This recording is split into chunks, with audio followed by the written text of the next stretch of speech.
Hoy tomémonos un tiempo para estudiar juntos la palabra de Dios con el sermón titulado La verdad, lo que pertenece a Dios. Antes de comenzar el sermón de hoy, permítanme contarles una historia. Si recuerdan esta historia, nos será útil para estudiar el sermón de hoy. En una escuela primaria se daba una clase de aritmética. El profesor escribió una pregunta en la pizarra de la siguiente manera. 2 más 1, ¿qué? El profesor planteó la pregunta y llamó a un alumno. Se acercó y trató de anotar la respuesta. Sin embargo, parece que no se le daba bien la aritmética, ya que la pregunta es ¿a qué equivalen 2 más 1? Incluso pudo usar sus dedos para obtener la respuesta.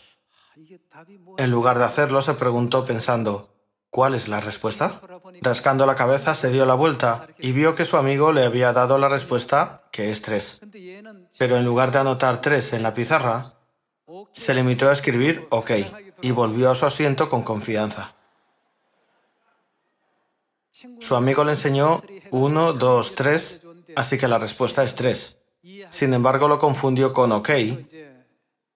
Solo escribió 2 más 1 es igual a OK y volvió a su asiento. Cuando me enteré de esta historia me puse a pensar, ¿desde qué punto de vista debemos aceptar la palabra de verdad que Dios nos ha entregado? Dependiendo de si lo entendemos como OK o como 3, podemos tener una respuesta correcta o incorrecta. ¿No es un asunto importante en el que pensar? Por supuesto, nadie escribiría OK porque no conozca la respuesta de 2 más 1. Probablemente creo que alguien inventó esta historia para divertirse. A pesar de ello, aunque se nos da claramente la respuesta 2 más 1 igual a 3, si lo aceptamos como OK, sin mirar el número 3, estaremos en problemas. De ahí salió la respuesta equivocada y se crea el camino equivocado, no el correcto. Hoy en día, para conducir a la humanidad al eterno reino de los cielos, Dios puso muchas palabras de la verdad en la Biblia y entregó los mensajes de la verdad al pueblo del cielo, en esta tierra, a través de los profetas. ¿No hay muchas personas en el mundo que creen en Dios como la arena en la orilla del mar? Aunque hay muchos, no son capaces de transmitir con precisión las palabras de Dios. Dios les dijo que la respuesta es 3, pero si la aceptan como OK, ¿podrían tener la respuesta correcta? No pueden tener la respuesta correcta, ¿verdad? Por eso Dios nos dio esta enseñanza en 2 de Pedro, capítulo 3. Veamos 2 de Pedro, capítulo 3, versículo 16.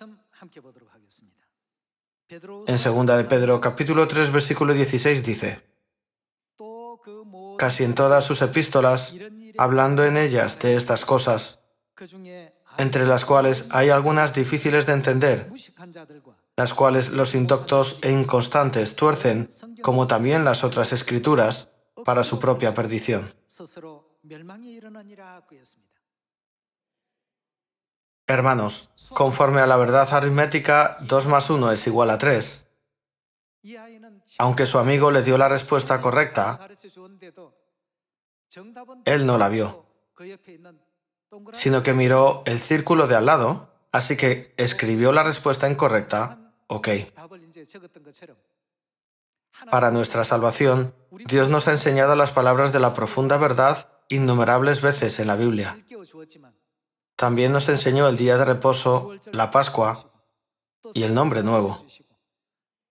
Hay muchas iglesias que distorsionan los mensajes y serán destruidas al final.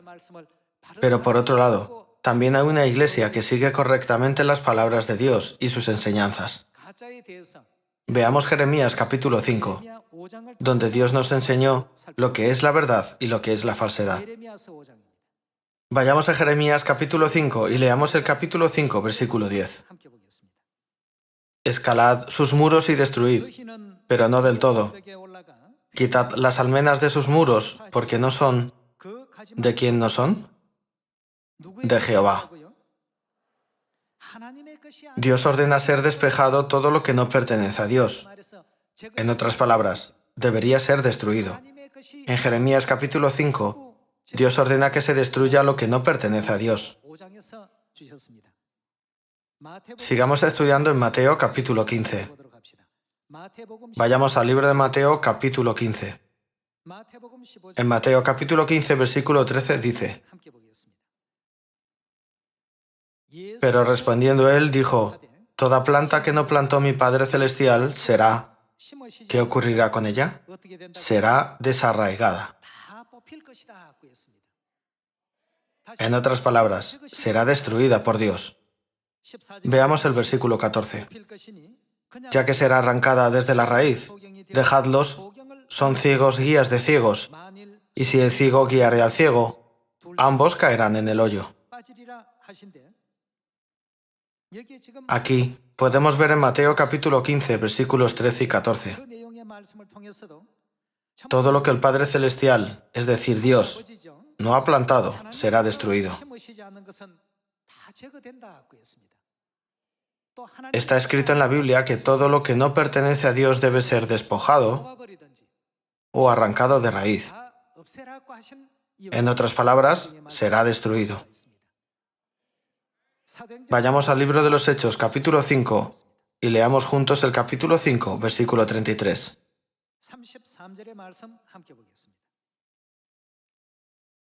Ellos, oyendo esto, se enfurecían y querían matarlos. Entonces, levantándose en el concilio un fariseo llamado Gamaliel, doctor de la ley, venerado de todo el pueblo, mandó que sacasen fuera por un momento a los apóstoles, y luego dijo: Varones israelitas, mirad por vosotros lo que vais a hacer respecto a estos hombres, porque antes de estos días se levantó Teudas, diciendo que era alguien. A este se unió un número como de 400 hombres, pero él fue muerto, y todos los que le obedecían fueron dispersados y reducidos a nada. Después de este, se levantó Judas el Galileo, en los días del censo, y llevó en pos de sí a mucho pueblo. Pereció también él, y todos los que le obedecían fueron dispersados. Y ahora os digo, apartaos de estos hombres y dejadlos, porque si este consejo o esta obra es de los hombres, ¿qué ocurrirá? Se desvanecerá. Mas si es de Dios, no la podréis destruir. No seáis tal vez hallados luchando contra Dios. Y convinieron con él, y llamando a los apóstoles, después de azotarlos, les intimaron que no hablasen en el nombre de Jesús, y los pusieron en libertad.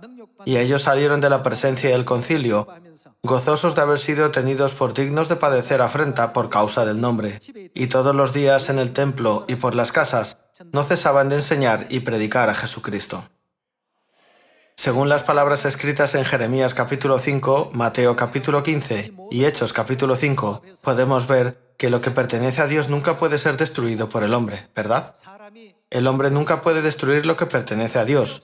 Pero, ¿qué pasa con lo que no pertenece a Dios? Dios ordenó que fuera arrancada de raíz y destruida. Por esta razón, todos los miembros de la familia de Sión que se dirigen hacia el cielo, con fe, teniendo la esperanza del eterno reino celestial, deben obedecer las enseñanzas del Padre Celestial y de la Madre Celestial, sin importar lo que suceda.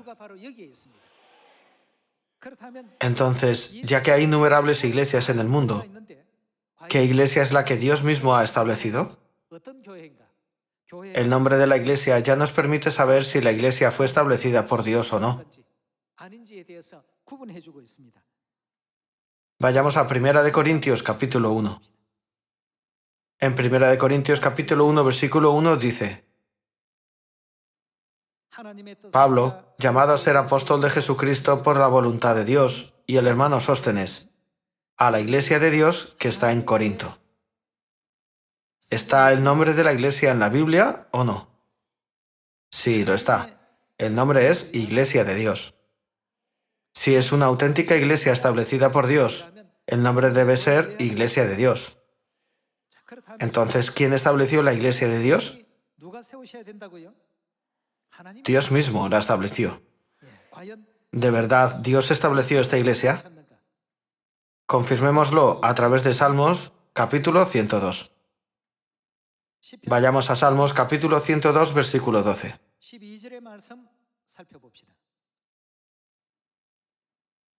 Mas tú, Jehová, permanecerás para siempre, y tu memoria de generación en generación.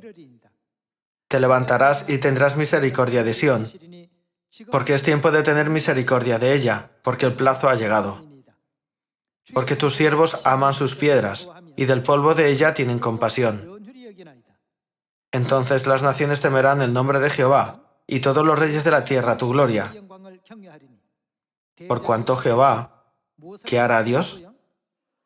Habrá edificado a Sión, y en su gloria será visto. Según la profecía de la Biblia, ¿quién establecerá la iglesia de Dios donde se celebran las fiestas de Dios? Sin duda, será establecida por Dios. Sión no será establecida por ningún hombre. Será absolutamente establecida por Dios. Con respecto a la iglesia que Dios establecerá, confirmemos esto una vez más a través de Hechos capítulo 20. Veamos Hechos capítulo 20, versículo 28. En Hechos capítulo 20, versículo 28 se lee: Por tanto, mirad por vosotros y por todo el rebaño en que el Espíritu Santo os ha puesto por obispos. ¿Para qué hemos sido puestos? Para apacentar la iglesia del Señor, la cual Él ganó por su propia sangre. Dios estableció esta iglesia con su propia sangre. Esta iglesia es la iglesia de Dios, que el apóstol Pablo registró en 1 Corintios capítulo 1. ¿Con qué ganó Dios la iglesia de Dios? Él ganó esta iglesia con su sangre del pacto.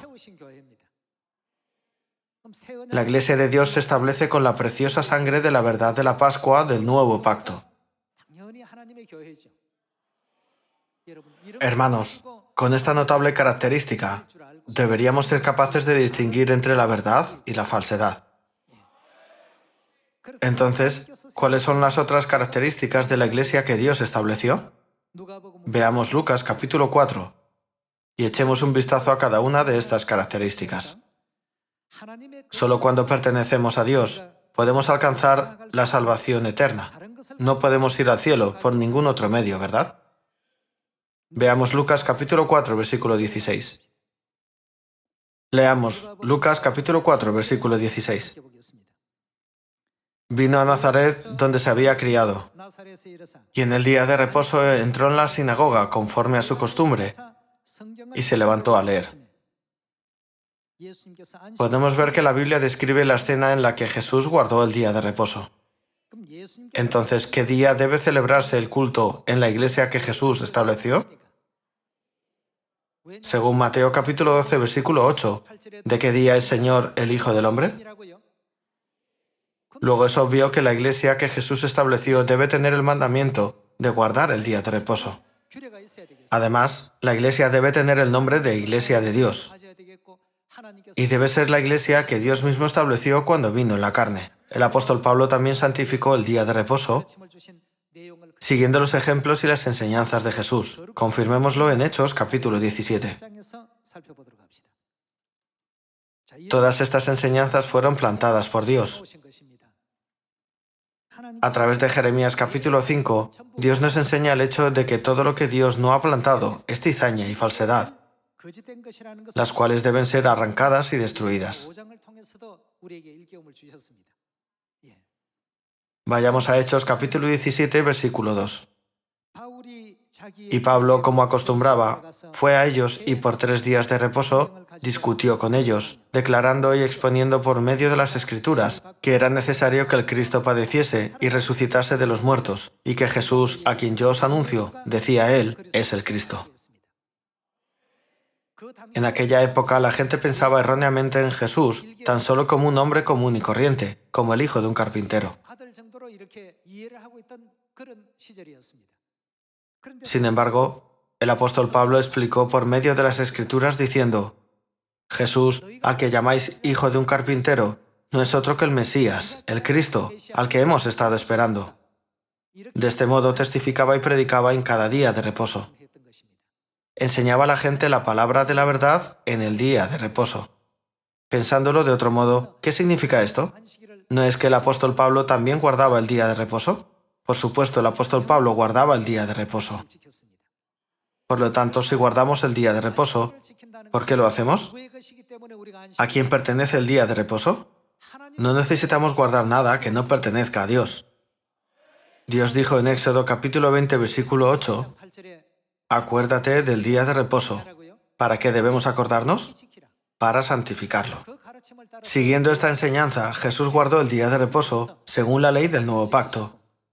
Y el apóstol Pablo guardó el día de reposo también según la ley del nuevo pacto. Aunque recibió el Evangelio después de que Jesús ascendiera al cielo, siguió guardando el día de reposo después. Cuando decimos el día de reposo, no significa el culto del domingo que las iglesias de hoy guardan, sino el séptimo día, el sábado, ¿verdad? Cuando le hablé a alguien sobre el día de reposo, me dijo que él también guardaba el día de reposo. Le pregunté, ¿qué día de la semana guarda el día de reposo? Dijo que guarda el día de reposo en domingo. ¿Cuál es la razón por la que la gente guarda el día de reposo en domingo? ¿Pertenece a Dios el día de reposo que se guarda en domingo? No, no es así. Ahora están cometiendo el necio error de no ver la respuesta correcta 3 y entenderla como un ok. Entonces, ¿realmente dijo Dios que debíamos adorarlo en domingo? Veamos la respuesta correcta en Mateo capítulo 28. Capítulo 28. En Mateo capítulo 28, versículo 1 dice, pasado el día de reposo al amanecer, ¿de qué día de la semana? Del primer día de la semana. ¿Cuál es el día después del día de reposo que se llama primer día de la semana? Los días de la semana son domingo, lunes, martes, miércoles, jueves, viernes y sábado. Como el día de reposo es el séptimo día, después del séptimo día volvemos al primer día. Antiguamente los días de la semana se expresaban como el primer día, el segundo día, el tercer día, el cuarto día, el quinto día, el sexto día y el séptimo día. Como está escrito en Génesis capítulo 2, y reposó el día séptimo, el séptimo día debe ser siempre el día de reposo. Sin embargo, ¿qué día vino después del séptimo día? Llegó el primer día.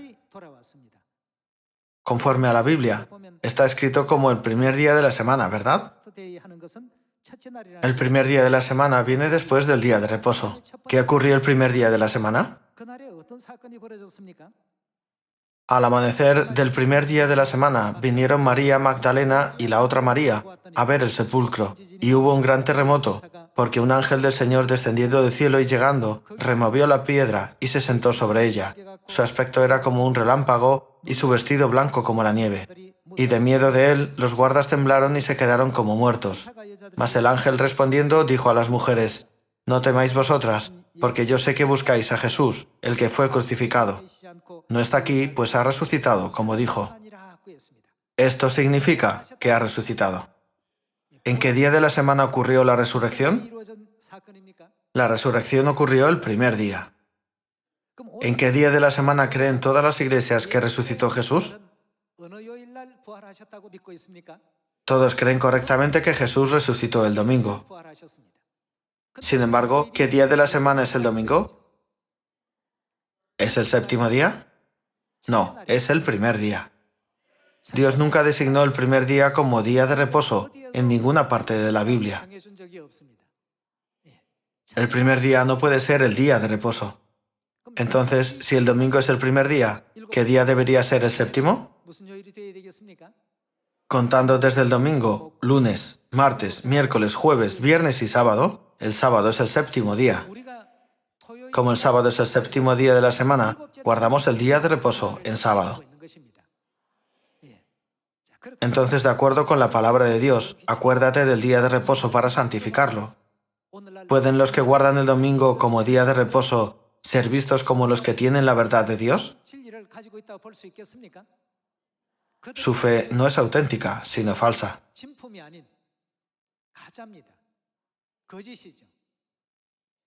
Es falsa, basada en las palabras escritas en la Biblia. Dios dijo, despojaos de todo lo que no es de Jehová, destruidlo todo. Entonces, para despojarnos de lo que no pertenece a Dios, ¿no deberíamos ir a todas las naciones, enseñarles lo que está bien y lo que está mal, y guiarlas hacia las enseñanzas correctas? ¿Qué nos ha ordenado Dios que hagamos? ¿Qué verdad nos ha enseñado para conducirnos al reino de los cielos y al camino de la salvación? Debemos tener esto siempre presente y seguir las enseñanzas de la Biblia tal y como son. Por lo tanto, nunca debemos añadir ni quitar nada a la palabra de Dios, ¿verdad? ¿No está también escrito en Apocalipsis capítulo 22, versículo 18, no añadáis ni quitéis? Nunca debemos añadir o quitar de lo que pertenece a Dios. Nuestra iglesia guarda el día de reposo, y el nombre de la iglesia es Iglesia de Dios. Además, fue establecida por Dios Padre y Dios Madre. La iglesia de Dios es la auténtica y verdadera iglesia.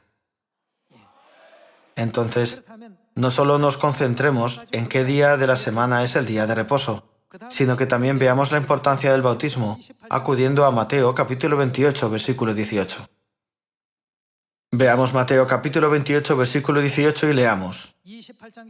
En el capítulo 28, versículo 18 dice: Y Jesús se acercó y les habló diciendo: Toda potestad me es dada en el cielo y en la tierra. Por tanto, id y haced discípulos a todas las naciones, bautizándolos en el nombre del Padre, y del Hijo, y del Espíritu Santo, enseñándoles que guarden todas las cosas que os he mandado.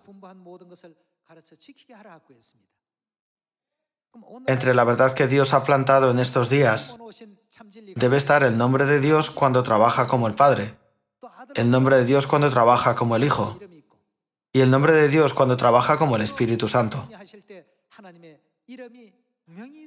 Debemos conocer todos los nombres y debemos creer en los nombres.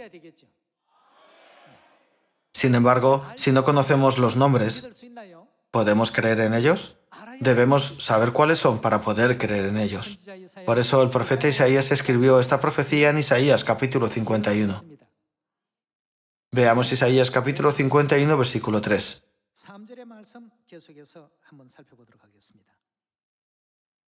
En Isaías capítulo 51, versículo 3 dice: Ciertamente consolará Jehová a Sión, consolará todas sus soledades, y cambiará su desierto en paraíso, y su soledad en huerto de Jehová. Se hallará en ella alegría y gozo, alabanza y voces de canto. Estad atentos a mí, pueblo mío, y oídme, nación mía, porque de mí saldrá la ley, y mi justicia para luz de los pueblos. Cercana está mi justicia, ha salido mi salvación, y mis brazos juzgarán a los pueblos. A mí me esperan los de la costa, y en mi brazo ponen su esperanza. Alzad a los cielos vuestros ojos, y mirad abajo a la tierra, porque los cielos serán deshechos como humo, y la tierra se envejecerá como ropa de vestir, y de la misma manera perecerán sus moradores. Pero mi salvación será para siempre, mi justicia no perecerá.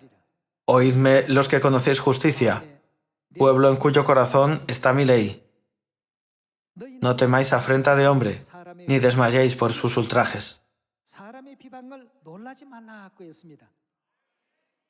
Los que guardan la ley de Dios en sus corazones son todos aquellos que conocen el nombre de Dios.